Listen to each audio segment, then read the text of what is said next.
Assalamualaikum warahmatullahi wabarakatuh. Shalom, Om Swastiastu, Namo Buddhaya, Salam Kebajikan, Salam Sejahtera, dan Salam Bela Negara. Perkenalkan, nama saya Amelia Rahmadani dengan NIM 251061143. Saya dari kelas C Hukum Internasional dengan dosen pengampu Muhammad Rizky Yuda Prawira, SHMH.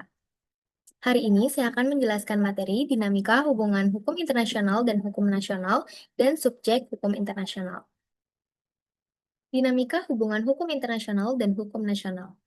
Hubungan antara hukum internasional dan hukum nasional pada dasarnya berpusat pada bagaimana aturan global diterapkan di dalam suatu negara. Terdapat dua teori utama yang menjelaskan bagaimana kedua sistem hukum ini berinteraksi. Yang pertama ada teori monisme dan yang kedua ada teori dualisme. Teori monisme. Teori ini menganggap bahwa hukum internasional dan hukum nasional adalah bagian dari satu kesatuan sistem hukum yang sama atau tunggal. Semua hukum, baik internasional maupun nasional, bersumber dari satu kaidah dasar yang sama.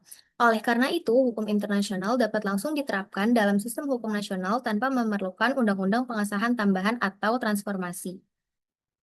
Terdapat dua cabang aliran. Yang pertama itu ada monisme dengan primat hukum nasional, dan yang kedua monisme dengan primat hukum internasional. Kita akan membahas terlebih dahulu terkait monisme dengan primat hukum nasional. Hukum internasional dipandang sebagai kelanjutan dari hukum nasional untuk urusan luar negeri. Tanpa adanya negara dan hukum nasional, hukum internasional tidak akan pernah ada. Negara memiliki kedaulatan mutlak. Hukum internasional hanya mengikat selama negara tersebut secara sukarela memberikan persetujuan melalui hukum nasionalnya. Norma tertinggi adalah konstitusi negara. Jika ada aturan internasional yang bertentangan dengan hukum nasional, maka hukum nasional yang dimenangkan. Selanjutnya, kita bahas mengenai monisme dengan primat hukum internasional.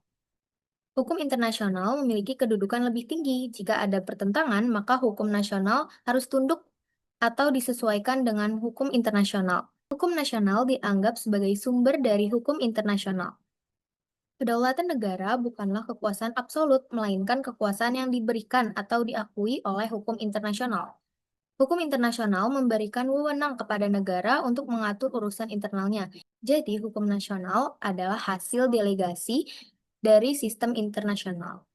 Demi ketertiban dunia, hukum internasional harus lebih unggul. Jika terjadi pertentangan, maka hukum internasional yang dimenangkan. Dan hukum nasional yang bertentangan dianggap tidak sah dan harus diubah. Selanjutnya, kita akan membahas teori dualisme. Teori ini memandang bahwa hukum internasional dan hukum nasional adalah dua sistem hukum yang berbeda dan berdiri sendiri. Perbedaannya terletak pada yang pertama itu dari subjeknya. Hukum nasional mengatur individu, sedangkan hukum internasional utamanya mengatur antar negara. Selanjutnya, sumber hukumnya. Hukum nasional bersumber dari kehendak negara, konstitusi, atau undang-undang. Sedangkan hukum internasional bersumber dari kehendak bersama masyarakat internasional, traktat, atau kebiasaannya. Selanjutnya dari transformasinya. Agar hukum internasional dapat berlaku di tingkat nasional, maka aturan tersebut harus diadopsi atau ditransformasikan terlebih dahulu ke dalam peraturan undang-undang nasional. Selanjutnya, kita membahas tentang hukum nasional dalam pengadilan internasional. Yang pertama, ada larangan justifikasi pelanggaran hukum internasional dengan hukum nasional. Suatu negara tidak dapat menggunakan hukum nasionalnya yang bertentangan dengan hukum internasional sebagai alasan untuk menjustifikasi pelanggaran hukum internasional yang dilakukan terhadap pihak lain. Yang kedua, larangan menggunakan ketiadaan hukum nasional sebagai alasan. Suatu negara tidak dapat menggunakan alasan ketidakadaan hukum nasional untuk menjustifikasi pelanggaran hukum internasional yang dilakukan pada pihak lain. Yang ketiga, timbulnya tanggung jawab internasional. Tanggung jawab internasional timbul hanya ketika negara gagal untuk memenuhi kewajiban internasional. Yang keempat, ada batas pengajuan hukum nasional di peradilan internasional. Hukum nasional hanya dapat diajukan di depan pengadilan internasional sepanjang tidak bertentangan dengan hukum internasional. Yang kelima, ada hukum nasional sebagai bukti praktik kebiasaan. Hukum nasional dapat diajukan di depan pengadilan internasional sebagai bukti adanya praktik hukum kebiasaan internasional. Yang keenam, ada hukum nasional sebagai choice of law.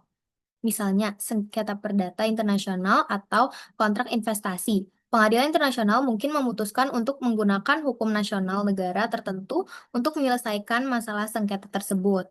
Selanjutnya, yang ketujuh itu ada keterbatasan wewenang pengadilan internasional. Pengadilan internasional dapat memutuskan bahwa suatu hukum nasional tidak cukup memenuhi kebutuhan hukum internasional, namun tidak berhak menyatakan hukum nasional tersebut valid atau invalid karena merupakan urusan domestik. Yang terakhir ada doktrin oposibilitas atau opposibility. Doktrin ini membahas apakah suatu ketentuan hukum nasional atau tindakan sepihak sebuah negara dapat dipaksakan atau berlaku terhadap negara lain di tingkat internasional. Jika hukum nasional tersebut tidak dapat sejalan dengan hukum internasional, maka hukum nasional itu dikatakan non-opposibility atau tidak dapat diberlakukan terhadap pihak lain. Selanjutnya, kita akan membahas hukum internasional dalam pengadilan nasional. Di sini juga ada dua, yaitu yang pertama ada doktrin inkorporasi, yang kedua ada doktrin transformasi. Kita bahas dulu untuk doktrin inkorporasi. Doktrin inkorporasi. Hukum internasional otomatis menjadi bagian dari hukum nasional tanpa perlu undang-undang pengesahan khusus. Begitu sebuah aturan internasional seperti hukum kebiasaan internasional atau traktat yang telah diratifikasi lahir, aturan tersebut langsung diserap ke dalam sistem hukum nasional, sifatnya self-executing, atau langsung berlaku. Hakim di pengadilan nasional dapat langsung menerapkan ketentuan hukum internasional untuk memutus perkara tanpa menunggu undang-undang turunan. Contohnya, sering diterapkan di negara-negara common law, seperti Inggris untuk hukum kebiasaan internasional dan Amerika Serikat untuk traktat tertentu yang dianggap self-executing. Selanjutnya, kita akan membahas tentang doktrin transformasi. Doktrin ini menyatakan bahwa hukum internasional dan hukum nasional adalah dua sistem yang terpisah.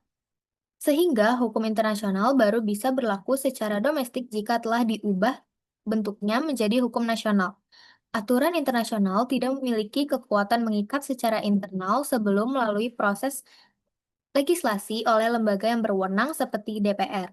Negara harus membuat undang-undang baru yang isinya mengadopsi materi dari perjanjian internasional tersebut, sifatnya non-self-executing, dan terjadi perubahan wujud dari norma internasional menjadi norma nasional. Contohnya, jika Indonesia meratifikasi sebuah konvensi internasional mengenai lingkungan, maka pemerintah atau DPR perlu menyusun undang-undang nasional yang merujuk pada konvensi tersebut agar bisa ditegakkan oleh aparat penegak hukum di dalam negeri. Selanjutnya, kita akan membahas praktik hubungan hukum internasional dan hukum nasional di berbagai negara. Yang pertama ada kelompok negara dengan tradisi monisme atau inkorporasi otomatis. Yang pertama itu ada negara Prancis.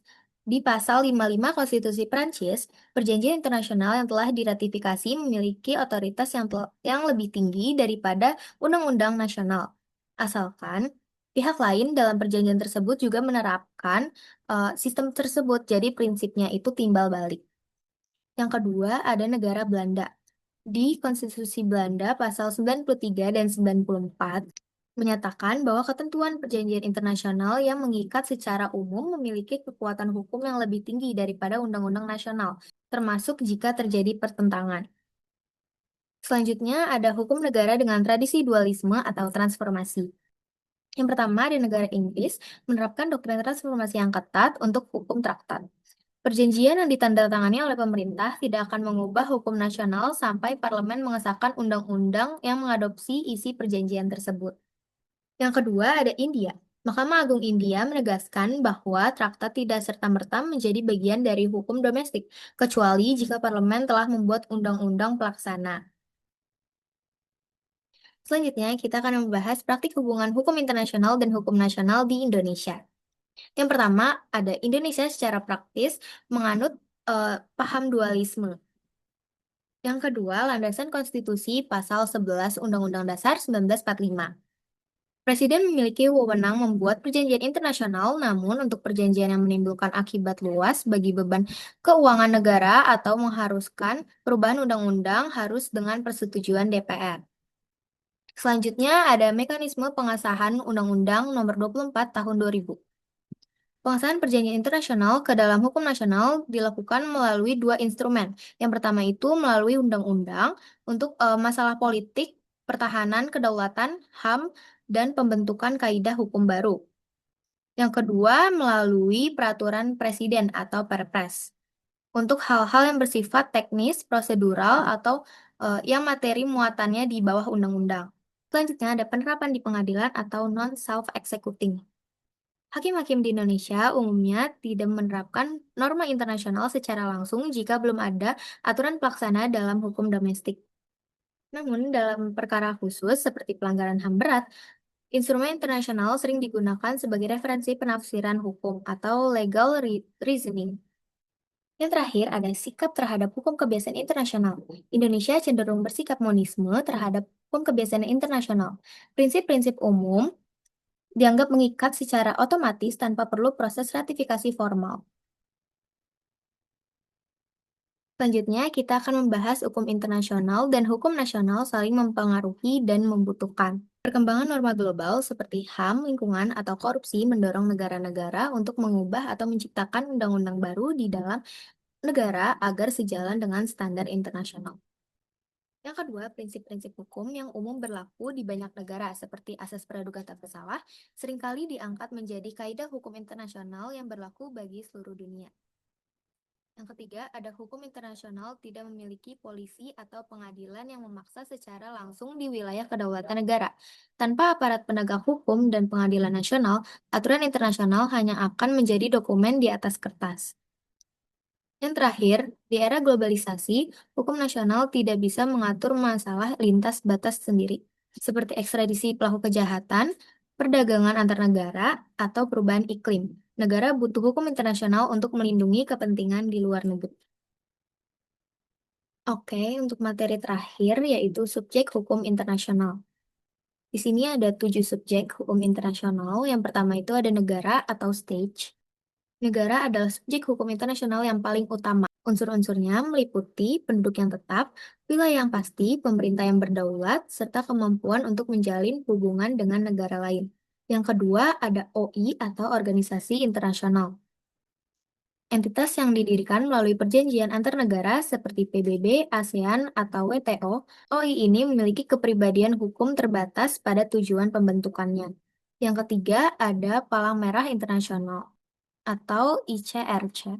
Palang Merah Internasional ini diakui karena peran historis dan kemanusiaannya dalam hukum humaniter atau hukum perang. Yang keempat ada Tahta Suci Vatikan atau The Holy See. Vatikan ini dianggap sebagai subjek hukum internasional karena alasan historis sejak perjanjian Lettera 1929 dengan Italia. Vatikan memiliki kedaulatan penuh dan dapat melakukan hubungan diplomatik. Jadi Vatikan ini tidak boleh diserang karena dia dianggap suci. Yang kelima ada kaum pemberontak atau belligerent. Kelompok yang melakukan perlawanan terhadap pemerintah yang sah dapat dianggap sebagai subjek hukum internasional secara terbatas jika mereka satu, terorganisasi di bawah kepemimpinan yang jelas. Yang kedua, menguasai sebagian wilayah secara efektif. Dan yang terakhir, menaati hukum perang. Yang keenam ada individu. Nah, individu ini diakui sebagai subjek hukum internasional dalam konteks tertentu terkait dengan pelanggaran HAM berat seperti kejahatan perang genosida yang dapat diadili di Mahkamah Peradilan Internasional. Yang terakhir ada perusahaan multinasional atau MNC. Perusahaan besar memiliki hak dan kewajiban dalam hukum internasional, terutama dalam penyelesaian sengketa investasi internasional. Jadi kesimpulan dari materi yang saya jelaskan yaitu hubungan antara hukum internasional dan hukum nasional didasari oleh dua teori besar, yaitu monisme yang memandang keduanya sebagai satu kesatuan, dan dualisme yang menganggap keduanya sistem hukum yang terpisah. Di internasional, sebuah negara tidak dapat menggunakan hukum nasionalnya sebagai alasan untuk melanggar kewajiban internasional. Indonesia sendiri menerapkan sistem dualisme yang dimodifikasi, di mana perjanjian internasional harus ditransformasi menjadi undang-undang atau peraturan presiden sebelum berlaku di dalam negeri.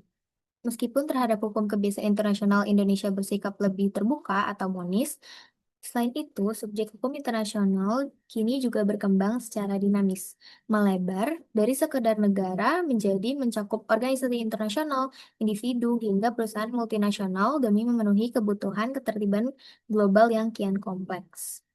Saran dari saya, mengingat ketergantungan antara standar global dan penegakan hukum domestik, pemerintah sebaiknya mempercepat sinkronisasi regulasi nasional agar sejalan dengan instrumen internasional yang telah diratifikasi guna menghindari kekosongan hukum.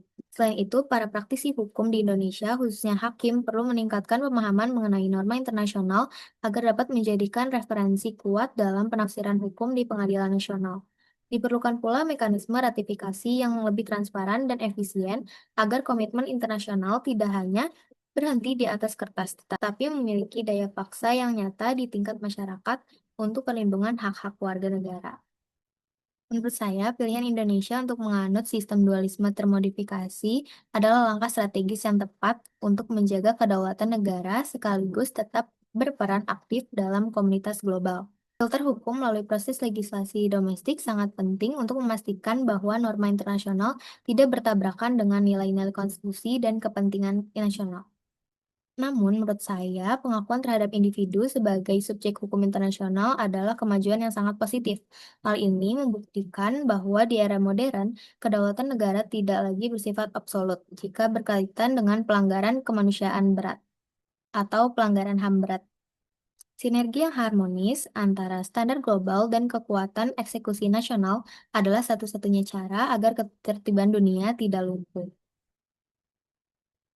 Baik, mungkin sekian penjelasan dari saya terkait materi dinamika hubungan hukum internasional dan hukum nasional, dan juga subjek hukum yang tadi sudah saya jelaskan. Kurang lebihnya mohon maaf. Wassalamualaikum warahmatullahi wabarakatuh.